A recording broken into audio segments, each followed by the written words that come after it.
We begin early on the morning of May 13th, 1989, in the mountains of central Oregon, as Jerry Seeley and Andy Van Brocklin set out to scale the face of the North Sister for the first time.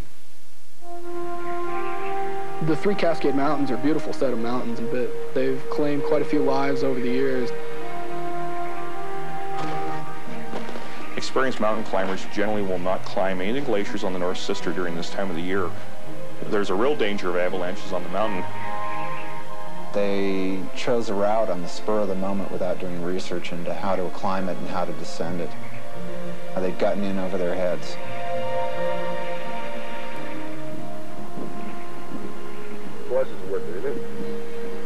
We went out on a buttress and sat down and ate lunch, and that was incredibly enjoyable. It was just wonderful to sit there.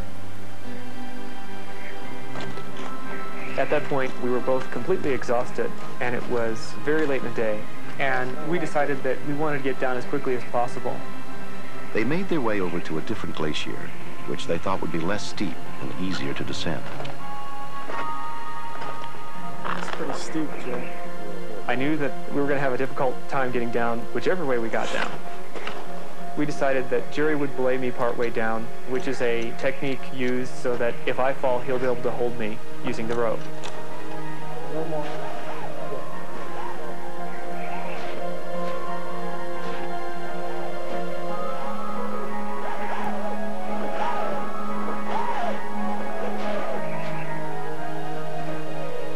I put my ice axe in the ice as an anchor, and I prepared to belay Jerry down. However, Jerry yelled down, "I would like to glissade," which is sliding down the ice under control, using his ice axe to slow him. I'm ready.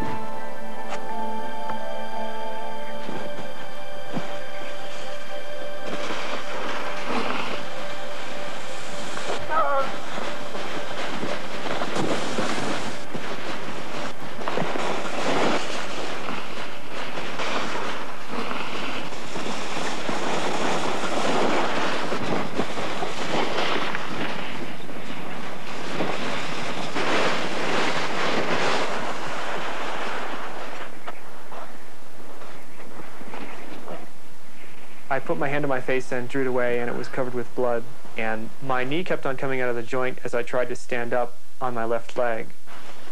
We were quite a ways down the mountain, I think about 1,000 feet. I looked over at Jerry and yelled his name and didn't hear anything.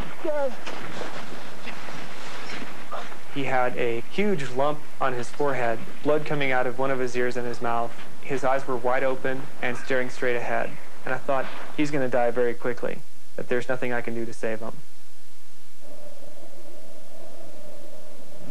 Refusing to give up, Andy made his way down the mountain and walked all night with a dislocated knee to try and find help. At dawn, he flagged down a ride to the Deschutes County Sheriff's Department, where Sergeant Greg Brown was on duty. Most people that are involved in accidents, if they are not killed immediately during the incident, they will die of hypothermia or exposure. And knowing that here we had an injured person that had spent 17 hours on the side of a glacier, there was a very good possibility that we would not find him alive.